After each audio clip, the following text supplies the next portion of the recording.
Shalom, this is Reb Yoseph Schreiber coming to you from the land of Israel. This week is Parshas Massey. It's the concluding Parsha in Sefer Bamidbar. To a certain extent, it's the conclusion of the adventures of the nation of Israel. After that, what you have is the final addresses of Moshe Rabbeinu. And it opens with a listing of the different places that the children of Israel camped. It refers to them as the travels. These are the travels of Israel in the desert.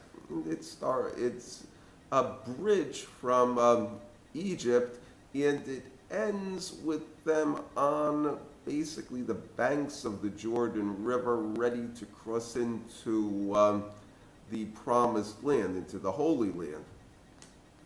And you get two contradictory explanations of these travels in the Midrash Rabbah.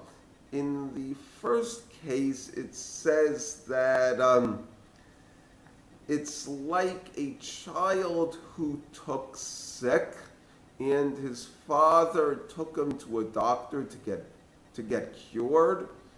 And when they get back, he said, "In this place you were cold, and in this place you slept. And in this place we were concerned about your head." So to speak, what HaKadosh Baruch Hu was saying, these are all of the places that you angered me. The Midrash then gives a contradictory one, which is one of praise, where it says that the reason all of these are listed in the desert is because in the future God is going to give a good recompense to these places because they hosted a Talmid Chacham. And it brings all sorts of flowery praises that the desert will bloom, and the praises of Jerusalem. Okay? The reconciliation comes from the Or HaChaim, who brings the Zohar. He says that what was happening here was gathering what is called the Nitzutzei Kadosh, the sparks of holiness, so to speak, that when Adam, the first man, sinned, the sparks of holiness just were scattered all over the world, and now it is the task of the Jewish people to gather up those sparks and put them all into the right place. The idea is that you have general rules and you have details. And basically, the rules are supposed to be explained by the details. The idea is that a place for everything and everything in its place. In that the soul of Moshe Rabbeinu is the rule or the general idea, and the details are the 600,000 people of Israel, and that the point of the journeys in the desert was that all of these, the nation and Moshe as well, should learn things so as to reconcile the heavenly presence and the Torah with the people of Israel. It also talks about, gives an example of a bad person who winds up in the desert and he finds his place among the snakes, vipers, and scorpions. and then a wise and benevolent person comes and takes all of the bad things out of his head. This is the idea of gathering the sparks of Kedusha.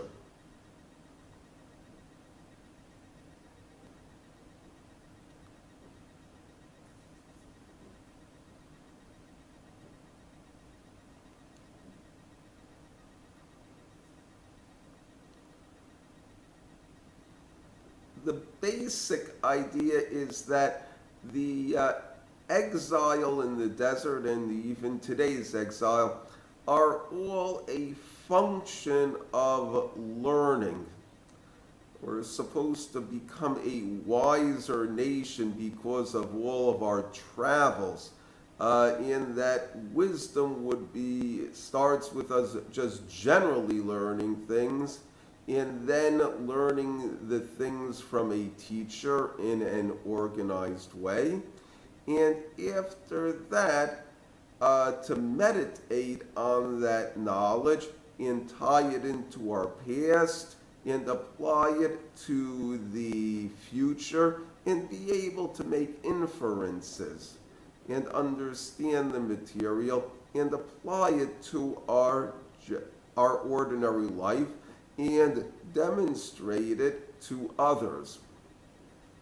The conclusion of the Parsha has a subtle connection to that, which is the story of the daughters of Tzlavchad. And it's a story that is told intermittently in the Chumash.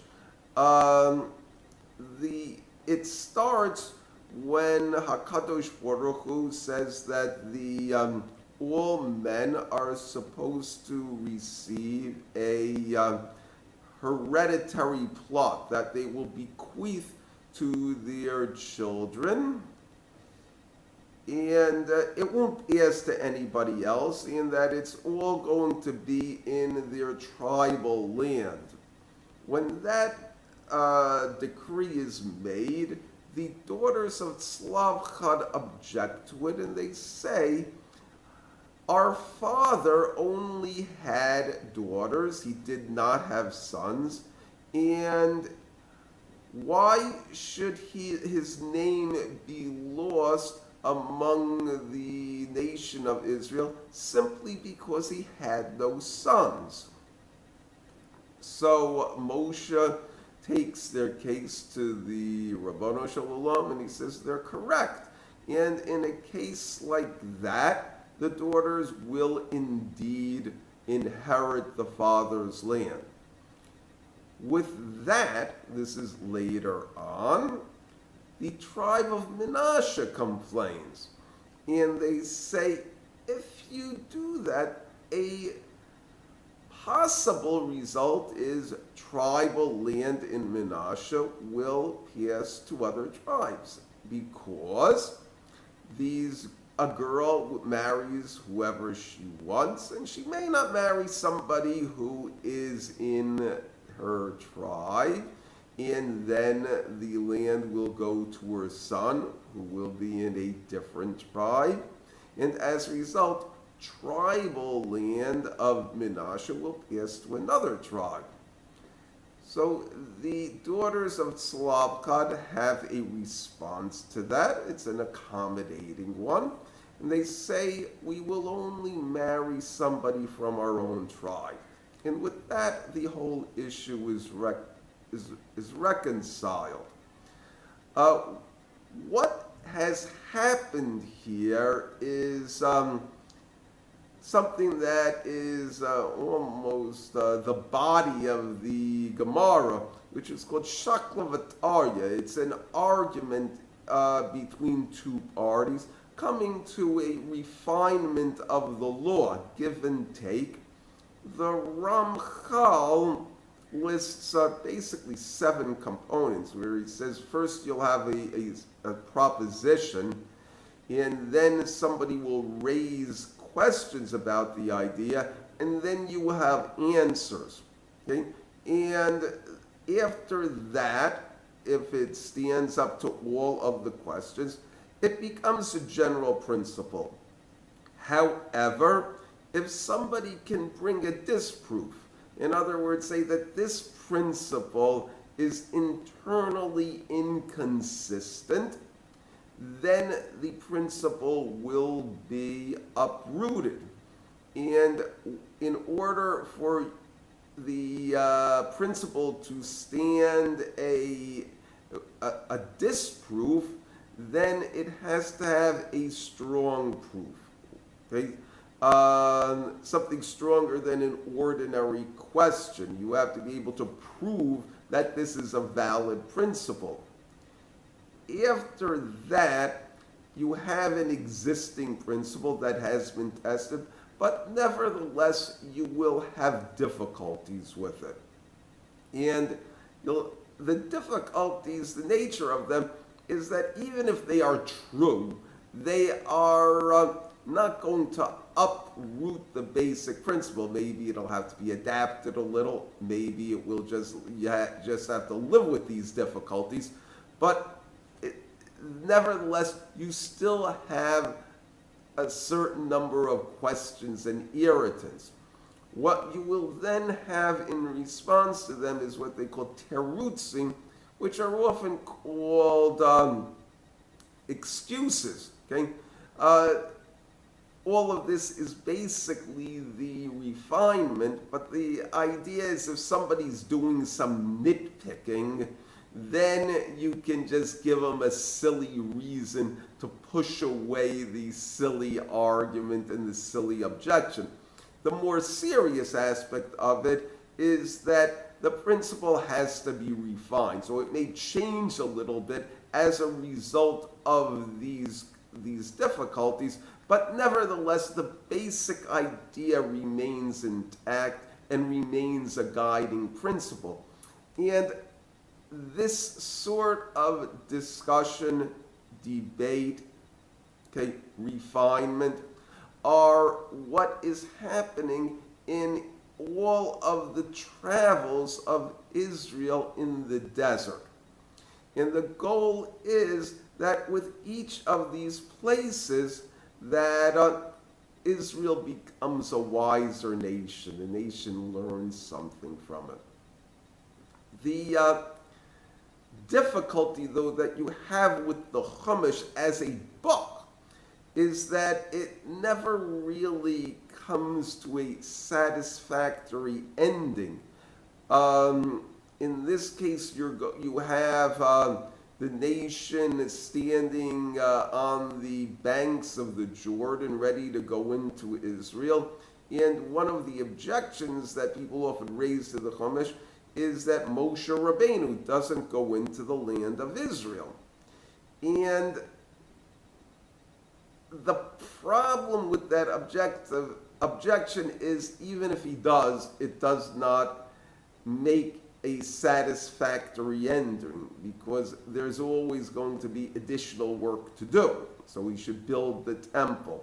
The Tanakh, in fact, kind of ends with the building of the second temple, Divrei Hayamim, where King Cyrus, Kirus of Persia, sends the Jewish people back to the land of Israel, and he approves and encourages them to rebuild the temple. He sends back the temple vessels, and they, in fact, do build it. The problem is that it's not a permanent achievement. In the end, it's going to be destroyed, and the Jewish people will go into the exile, which they are currently in. So as a result of that, really the only proper ending for the Chumash is the advent of the Messianic era. That's what Israel symbolizes, that you're standing on the banks of the Jordan ready to basically achieve perfection of the individual and perfection of mankind. That's what Israel represents. When they actually get there, it doesn't really happen. But that's the symbolism. Um,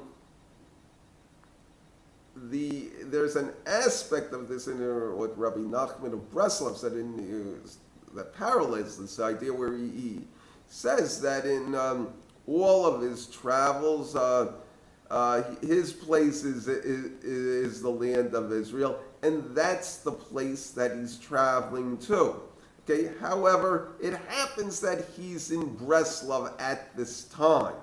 Okay?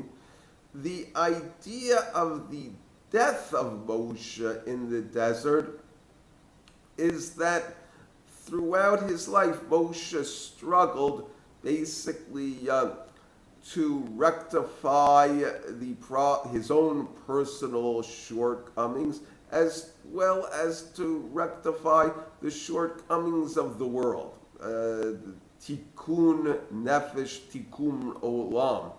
And that is what we're supposed to be doing, even though we may not live to see the final redemption. And this is what it says in Pirkei Avot, that we're not responsible for finishing the work, but nevertheless we're not free to ignore it altogether.